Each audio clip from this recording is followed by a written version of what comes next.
7 फरवरी को young India की ओर से जो मोर्चा निकलने वाला है, ये सारे छात्र संगठन और प्रगतिशील साथी एकजुट होकर ये जो रैली करने वाले हैं, उसका महत्व ये है कि 2019 के चुनाव के वक्त गुजरात के हम लोगों के 15 साल के अनुभव के आधार पर कह रहा हूं, केवल और केवल मंदिर और मस्जिद की, भाई भाई के खून खराबे की, खून की नदियां बहाने की कॉम्युनल गंदी राजनीति के अलावा मोदी और अमित शाह की धोखेबाज जोड़ी कुछ नहीं करने वाली। 4 साल और 11 महीना तक वो केवल विकास की बात करते हैं और जैसा ही चुनाव नजदीक आता है, या तो उनको गाय याद आती है, या तो मंदिर और मस्जिद याद आते हैं, या शमशान और कब्रिस्तान याद आते हैं। यही खतरा इस वक्त एज अ नेशन, एक समाज और राष्ट्र के तौर पे हम लोग फेस कर रहे हैं। और इन परिस्थिति में जब हमारे संविधान और लोकतंत्र के ऊपर खतरा है, डर लग रहा है कि न जाने कुंभ के मेले में क्या होगा। गुजरात के सूरत में पेड़ से बम मिलकर आए थे। कुछ दिन पहले मुंबई के नाला सोपारा में सनातन संस्था के कुछ संघी लोगों की गिरफ्तारी हुई। इसलिए हुई कि उन लोगों ने इस कॉन्स्पिरेसी को अंजाम दिया था कि गणेश चतुर्थी के मौके पर गणपति के कुछ पंडालों में और मुंबई के कुछ थिएटर, सिनेमा गृहों में बम ब्लास्ट किए जाए और वहां पर जो हिंदू लोग मारे जाए, फिर उसको एट्रीब्यूट किया जाए मुसलमान के नाम पर, ताकि ऑलरेडी हिंदू और मुसलमान में विभाजित इस समाज को और भी हिंदू मुसलमान के नाम पर बांटा जाए और उसी के ऊपर फ्लॉट करके दोबारा मोदी जी सत्ता पर काबिज हुए। ये पूरा कॉम्युनल पॉलिटिक्स 15 साल गुजरात में, 4.5 साल के दौरान पूरे राष्ट्रीय स्तर पे हम लोगों ने देखा। और इसके चलते जो बार बार हम लोग कह रहे हैं, इससे चलते सबसे बड़ा जो नुकसान होता है वो ये होता है कि इस बात से फोकस हट जाता है कि आज भी इस मुल्क में 40 करोड़ से ज्यादा लोग ऐसे हैं ये चौल और झूपड़पट्टी में जीते हैं, जिनके सर के ऊपर शेल्टर रहे। मुकेश अंबानी नाम का एक शख्स 28 माल की बिल्डिंग में रहता है, 80 लाख उसके महीने का बिजली का बिल आता है, लेकिन जिस निर्माण मजदूर के खून और पसीने से उस बिल्डिंग का कंस्ट्रक्शन हुआ, वो मुंबई की सड़कों पर अर्धनग्न अवस्था में सोने के लिए मजबूर। 60 करोड़ से ज्यादा वर्किंग क्लास के लोगों को मिनिमम वेज नहीं इस मुल्क में मिल रहा है। 80 करोड़ से ज्यादा आबादी रोज के 20 रुपये में जीने के लिए मजबूर है। ये असली मुद्दे से ध्यान भटकाने के लिए जो कम्युनल पॉलिटिक्स खेला गया और 19 के चुनाव तक और भी खेला जाने वाला है, इस संदर्भ में 7 फरवरी की रैली अपना खुद का एक पॉजिटिव, प्रोएक्टिव युवा वर्ग के लिए, इस मुल्क के लिए एजेंडा सेट करने वाला है। और इसीलिए इस रैली का बहुत महत्वपूर्ण है। और इसीलिए पूरे स्पिरिट और ऊर्जा के साथ मैं और गुजरात की हमारी टीम और जितने भी 23 राज्यों में मैं घुमा हूं, सबको अपील करने वाला हूं कि पूरी स्पिरिट के साथ 7 फरवरी की इस रैली में जुड़ा जाए। आज मुद्दा मंदिर और मस्जिद नहीं, मुद्दा जैसा कि प्रोफेसर रतन लाल ने बताया कि शिक्षा और रोजगार है। इस मुल्क के संविधान के निर्माता बाबा साहब अंबेडकर का ये बहुत जाना माना नारा है, शिक्षित बनो, संगठित बनो और संघर्ष करो। लेकिन शिक्षा की परिस्थिति ये है कि 18 से 23 साल की उम्र के 25% लोग इस मुल्क में हायर एजुकेशन तक पहुंच नहीं पाते। ये मैं जो आपको डेटा दे रहा हूं कि 60 करोड़ मजदूरों को मिनिमम वेज नहीं मिलता, ये 40 करोड़ लोग जो झोपड़पट्टी में है, ये 80 करोड़ से ज्यादा लोग जो रोज के 20 रुपए में गुजारा करते हैं। आप सोचिए, जो परिवार रोज के 20 रुपए से ज्यादा पैसा खर्च नहीं कर पाता, वो कैसे अपने बच्चों को पढ़ाएगा। इस कदर शिक्षा का जो बाजारीकरण, व्यापारीकरण प्राइवेटाइजेशन हुआ है। इस मुल्क की 80% आबादी के लिए यह मुमकिन ही नहीं रहा कि अपने बच्चों को ढंग की शिक्षा दे। ये 2019 का सबसे अहम मुद्दा बनना चाहिए। गुजरात मॉडल का ढिंढोरा पीटकर मोदी जी सत्ता पर आए। उसी गुजरात में कुछ दिन पहले पुलिस के कांस्टेबल्स के लिए 8,700 के करीब वैकेंसीज थी। कितने लोगों ने अप्लाई किया? 9.5 लाख लोगों ने। पोस्ट कितने हैं? 9,000। अप्लाई करते हैं 9.5 लाख लोग। कितनी भयंकर बेरोजगारी होगी। पिछले 20 साल में सबसे ज्यादा बेरोजगारी कभी बढ़ी है तो मोदी जी के शासन में बढ़ी है। हम सभी बार बार कहते हैं कि 2 करोड़ रोजगार के नाम पे हमको छला। यदि हर साल 2 करोड़ रोजगार मिलता तो अब तक 9.5 करोड़ युवा को रोजगार मिलता। उसका 1%, 1% लोगों को भी रोजगार नहीं मिलता।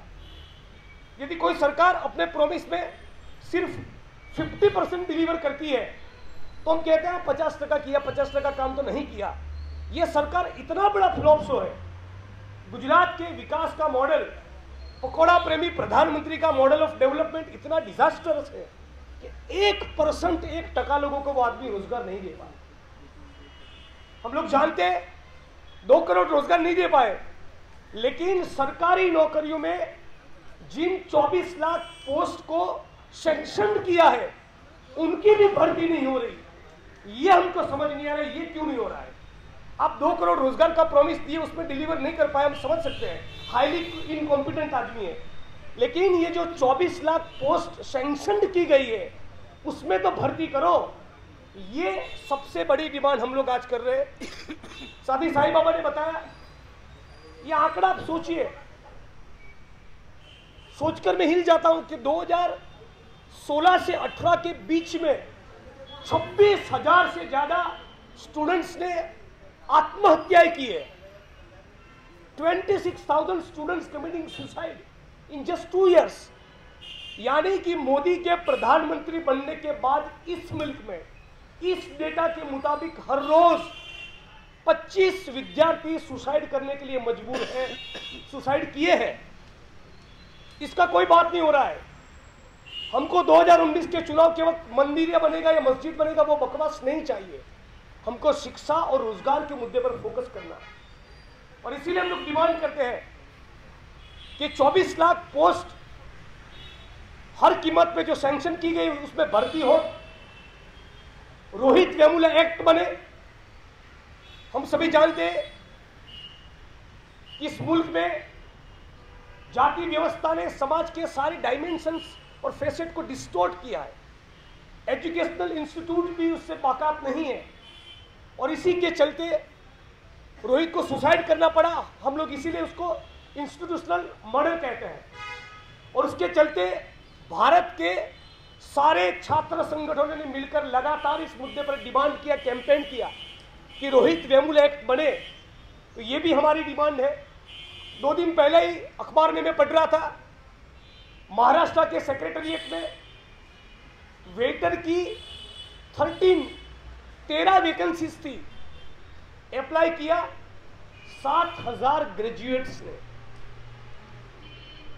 पटवारी की 9,000, 10,000 लोगों की एप्लीकेशंस और 9-10,000 लोगों की जॉब्स गुजरात में उसकी भर्ती का अनाउंसमेंट हुआ। कम से कम 15 से 20 लाख लोगों ने उसके लिए अप्लाई किया। यानी इस वक्त और आने वाले दिनों में सबसे अहम मुद्दा इस मुल्क में कोई बनने वाला है तो वो है बेरोजगारी। युवा साथियों को हर कीमत पर रोजगार चाहिए। अभी रतनलाल जी ने बताया, रोजगार देने की कोई बात नहीं और नॉन दलित, नॉन आदिवासी, नॉन ओबीसी समुदाय के लोगों के लिए लॉलीपॉप ऑफर किया है मोदी जी ने in the form of 10% quota. कल हार्दिक पटेल किसी चैनल में मेरे साथ डिबेट में थे, उन्होंने बढ़िया कहा कि यदि आपको आर्थिक ग्राउंड पर, आर्थिक आधार पर आरक्षण देना ही था तो 3 साल से हम लोग भी वही गुजरात में डिमांड कर रहे थे, तो हमारे 14 लोगों को क्यों मार दिया भाई? इसका जवाब दो। आपने जिस तर्ज पर आरक्षण दिया उसी तर्ज पर आरक्षण की डिमांड हम लोग कर रहे थे। तो कहीं ना कहीं 2019 के चुनाव के पहले मोदी जी की ओर से इस मुल्क के सवर्ण समुदाय को ऑफर किया गया ये लॉलीपॉप है, कॉन्स्टिट्यूशनली टिकने वाला नहीं। यानी सवर्ण हो, दलित, आदिवासी, ओबीसी हो, सबको साथ में मिलकर यह कहना पड़ेगा कि कॉन्स्टिट्यूशन सुप्रीम है और हमारे संविधान के अंदर सोशल एक्सक्लूजन और सोशल और एजुकेशनल बैकवर्डनेस के ग्राउंड पे आरक्षण को दिया गया है। सवर्ण समुदाय के गरीब तबकों को कुछ भी मिले, हमको कोई तकलीफ नहीं, लेकिन हमारी चिंता और हमारी दहशत यह है कि इस आरक्षण के चलते धीरे धीरे करके मोदी जी, बाबा साहब अम्बेडकर ने जो संविधान को लिखा है, उस संविधान को डिस्टोर्ट करने की दिशा में उठाया गया पहला कदम है।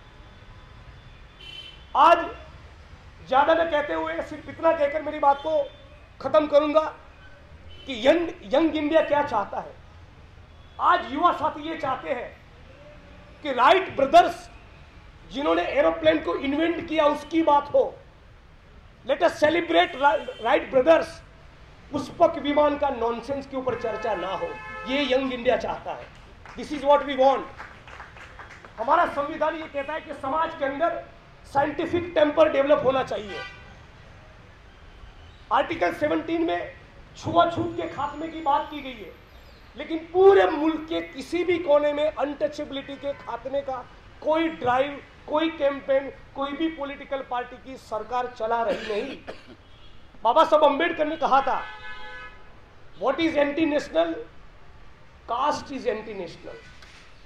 Without annihilation of caste, new India cannot be created. This is what the young India wants. Young India को ये चाहिए कि बहनें समानता की लड़ाई में नेतृत्व प्रदान करें और हम लोग उसमें जुड़े। यंग इंडिया को चाहिए कि छुआछूत का खात्मा हो, जाति निर्मूलन हो। यंग इंडिया को चाहिए कि संविधान की प्रस्तावना में जो सेक्युलर सोशलिस्ट रिपब्लिक की बात की गई है, वह सचमुच एक सेक्युलर सोशलिस्ट डेमोक्रेसी खड़ा किया जाए। यंग इंडिया को चाहिए कि मंदिर और मस्जिद के नाम पे जो राजनीति हो रही है उसको खत्म किया जाए और फोकस शिक्षा और चिकित्सा के ऊपर हो। तो 7 फरवरी की रैली में जुड़ने के लिए सभी साथियों को अपील करता हूं। मैं खुद इसमें पार्टिसिपेट करता हूं और जिन स्टूडेंट ग्रुप्स ने साथ में मिलकर इस फॉर्मेशन को अंजाम दिया है, ये रैली का प्लानिंग किया, सारे स्टूडेंट्स को मैं धन्यवाद देता हूं और मोदी जी से अपील करता हूं कि अभी भी थोड़ा वक्त है, सुधर जाइए। 3-4 महीना बाकी है, 2 करोड़ रोजगार नहीं दे पाए, कम से कम ये 24 लाख पोस्ट जो सैंक्शन किया है उसकी आप भर्ती कर दीजिए, तो लगेगा कि आपके अंदर थोड़ा बहुत भी इस मुल्क की जनता के लिए, युवा साथियों के लिए करने का कुछ जज्बा बाकी है। लेकिन उनसे उम्मीद नहीं, उम्मीद उन छात्र संगठनों और युवा साथियों से है जो 7 फरवरी के दिन लाल किले से निकलकर पार्लियामेंट स्ट्रीट तक पहुंचेंगे और आखिर में यही कहेंगे कि 26 जनवरी दूर नहीं और 2019 के चुनाव के पहले फरवरी के फर्स्ट वीक में पार्लियामेंट का बजट सेशन भी होगा। दोनों वक्त किसान और युवा साथियों को बेवकूफ बनाने के लिए ये फेंकू और मोदी और अमित शाह की जोड़ी कुछ न कुछ दूसरा लॉलीपॉप ऑफर करेगी। हम लोग उसके बहकावे में नहीं आएंगे और हम लोग सारे लोग साथ में मिलकर आने वाले 2019 के चुनाव के दौरान और उसके बाद भी लगातार इस मुद्दे के ऊपर हमारे एजुकेशन को, हमारे आंदोलन को, संघर्ष को आगे बढ़ाएंगे कि सारी सरकार जो भी सत्ता पर आए उसको रोजगार तो खड़ा करना पड़ेगा। आखिर में ये भी कहना चाहूँगा कि पूरे देश के अंदर बहुत ही डीप अग्रेरियन क्राइसिस है। हजारों लाखों की तादाद में किसान सुसाइड कर चुके हैं। इस अग्रेरियन क्राइसिस से कैसे बाहर निकालना, उसका कोई फॉर्मूला मोदी जी के पास नहीं। वो नहीं, उल्टा नरेगा का जो स्कीम था उसको पूर्ण रूप से इस सरकार ने खत्म कर दिया है। आज हमारे जीडीपी का केवल 0.38% ही नरेगा में खर्च होता है। तो हम लोगों की डिमांड है, नरेगा में आज केवल 500-550 करोड़ बचे हैं। इतना डीप अग्रेरियन क्राइसिस है, गांव के लोगों के पास काम नहीं, उनको थोड़ा बहुत टिक जाने का, अपने आप को संभाल लेने का एक छोटा मोटा जो टूल और मैकेनिज्म था इन द फॉर्म ऑफ नरेगा, उस नरेगा को दुरुस्त किया जाए। नरेगा के डिपार्टमेंट में कम से कम, यदि मैं गलत नहीं, सो 76,000 करोड़ के बजट की रिक्वायरमेंट है। एक पैसों का नया अलॉटमेंट मोदी जी नहीं कर रहे हैं। तो जब हम लोग रोजगारी की बात कर रहे हैं तो 2 करोड़ रोजगार भी मिले, 24 लाख सैंक्शन पोस्ट में भर्ती भी हो, सारे स्टूडेंट्स जो लोन भरपाई नहीं करने की पोजीशन के चलते सुसाइड कर रहे हैं उनके सुसाइड को रोका जाए, सारे लोन्स वेव किए जाए और नरेगा को न केवल रिवाइव किया जाए।